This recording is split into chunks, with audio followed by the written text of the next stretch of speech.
Hey guys, this is today's devotional, chapter 4. Title is The Prison of Want. This is a meditation on verse 1, okay? Come with me to the most populated prison in the world. The facility has more inmates than bunks, more prisoners than plates, more residents than resources. Come with me to the world's most oppressive prison. Just ask the inmates, they will tell you. They are overworked and underfed. Their walls are bare and bunks are hard. No prison is so populated, no prison so oppressive, and what's more, no prison is so permanent. Most inmates never leave. They never escape. They never get released. They serve a life sentence in this overcrowded, under-provisioned facility. The name of the prison? You'll see it over the entrance. Rainbowed over the gate are 4 cast iron letters that spelled out its name, W-A-N-T. The prison of want. You've seen her prisoners. They are in want. They want something. They want something bigger, nicer, faster, thinner. They don't want much, mind you. They want just one thing. One new job, one new car, one new house, one new spouse. They don't want much. They want just one. And when they have one, they will be happy. And they are right. They will be happy when they have one. They will leave the prison. But then it happens. The new car smell passes. The new job gets old. The neighbors buy a larger television set. The new spouse has bad habits. The sizzle fizzles. And before you know it, another ex-con breaks parole and returns to jail. Are you in prison? You are if you feel better when you have more and worse when you have less. You are if joy is one delivery away, one transfer away, one award away, or one makeover away. If your happiness comes from something you deposit, drive, drink, or digest, then face it. You are in prison, the prison of want. That's the bad news. The good news is you have a visitor. And your visitor has a message that can get you paroled. Make your way to the receiving room. Take your seat in the chair and look across the table at the psalmist David. He motions for you to lean forward. I have a secret to tell you, he whispers, the secret of satisfaction. The Lord is my shepherd, I shall not want. David has found the pasture where discontent goes to die. It's as if he's saying, what I have in God is greater than what I don't have in life. You think you and I could learn to say the same? Think for just a moment about the things you own. Think about the house you have, the car you drive, the money you saved. Think about the jewelry you inherited, and the stocks you traded, and the clothes you purchased. I know you guys really can't relate to this. Envision all your stuff, and let me remind you of 2 biblical truths. Your stuff isn't yours. Ask any embalmer? I know what that means, but I don't know how to say it. As any funeral home director, no one takes anything with him. When one of the wealthiest men in history, John D. Rockefeller, died, his accountant was asked, how much did John D. leave? And the accountant's reply, all of it. Naked a man comes from his mother's womb, and as he comes, so he departs. He takes nothing from his labor, and he can carry in his hand. That he can carry in his hand. It's Ecclesiastes chapter 5. All that stuff, it's not yours. And you know what else about all that stuff? It's not you.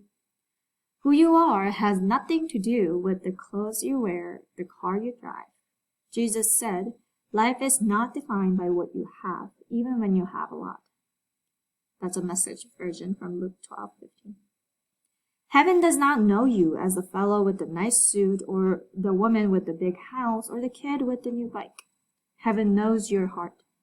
The Lord does not look at the things man looks at. Man looks at the outward appearance, but the Lord looks at the heart. This is 1 Samuel chapter 16. When God thinks of you, he may see your compassion, your devotion, your tenderness, or quick mind, but he doesn't think of your things. And when you think of you, you shouldn't either. Define yourself by your stuff, and you'll feel good when you have a lot and bad when you don't. Contentment comes when we can honestly say with Paul, I have learned to be satisfied with the things I have. I know how to live when I'm poor, and I know how to live when I have plenty, which is from Philippians. Doug McKnight could say those words. At the age of 32, he was diagnosed with multiple sclerosis. Over the next 16 years, it would cost him his career, his mobility, and eventually his life. Because of MS, he couldn't feed himself or walk. He battled depression and fear. But through it all, Doug never lost his sense of gratitude. Evidence of this was seen in his prayer list. Friends in his congregation asked him to compile a list of requests so they could intercede for him.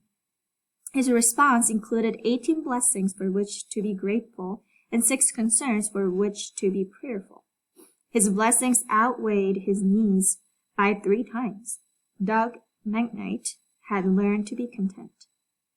So had the leper on the island of Tobago. A short-term missionary met her on a mission trip. On the final day, he was leading worship in a leper colony. He asked if anyone had a favorite song. When he did, a woman turned around and he saw the most disfigured face he'd ever seen. She had no ears and no nose. Her lips were gone, but she raised her fingerless hand and asked, "Could we sing 'Count Your Many Blessings'?" The missionary started the song but couldn't finish. Someone later commented, "I suppose you will never be able to sing that song again." He answered, "No, I will sing it again, just never in the same way." Are you hoping that a change in circumstances will bring a change in your attitude? If so, you are in prison, and you need to learn a secret of traveling light. What you have in your shepherd is greater than what you don't have in your life. May I meddle for a moment? What is the one thing separating you from joy? How do you fill in this blank? I will be happy when blank. When I'm healed, when I'm promoted, when I'm married, when I'm single, when I'm rich. How would you finish that sentence? Now, with your answer firmly in mind, answer this. If your ship never comes in, if your dream never comes true, if the situation never changes, could you be happy? If not, then you're sleeping in the cold cell of discontent. You're in prison, and you need to know what you have in your shepherd. You have a God who hears you, the power of love behind you, the Holy Spirit within you, and all of heaven ahead of you. If you have the shepherd, you have grace for every sin, direction for every turn, a candle for every corner, and an anchor for every storm. You have everything you need. And who can take it from you?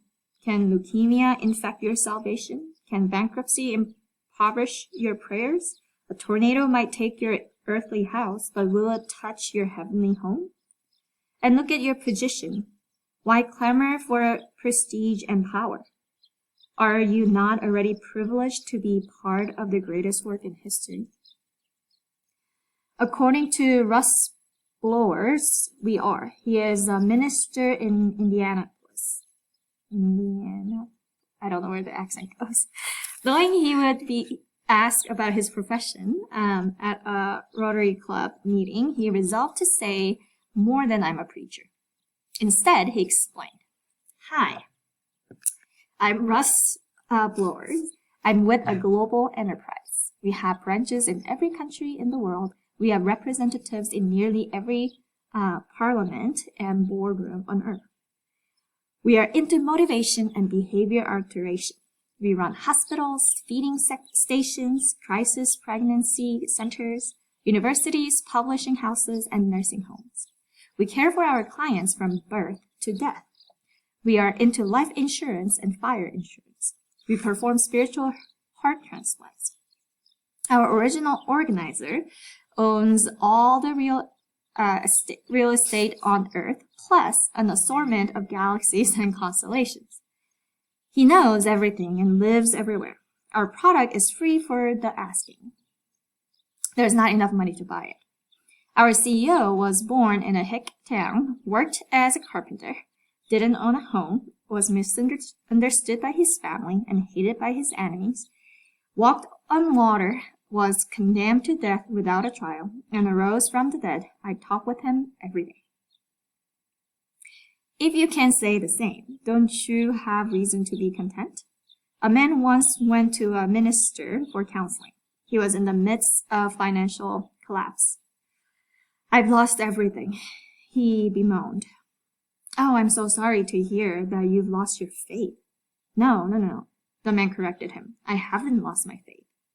Well, then I'm sad to hear that you've lost your character. I didn't say that, he corrected. I still have my character. Well, I'm so sorry to hear that you've lost your salvation.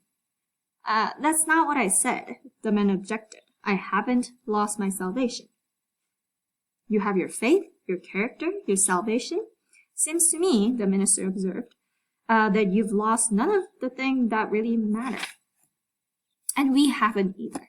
You and I could pray like the Puritan. He sat down to a meal of bread and water. He bowed his head and declared, all this and Jesus too?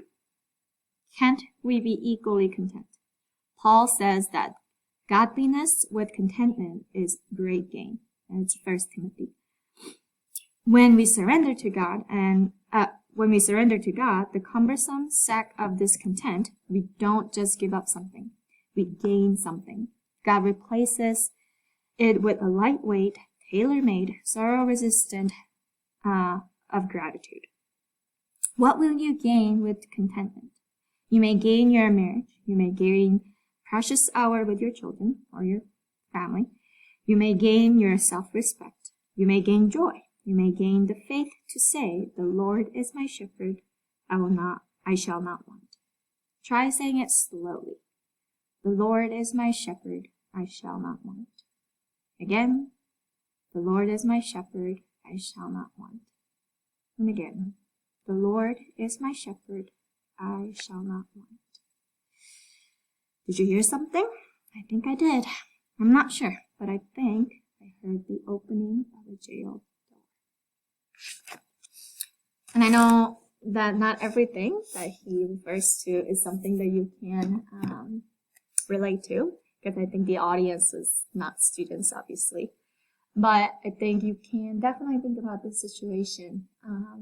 We have limited things we can do since we are in lockdown, right, in quarantine, and we're on a curfew, and your life is not the same as before, and you might feel discontent.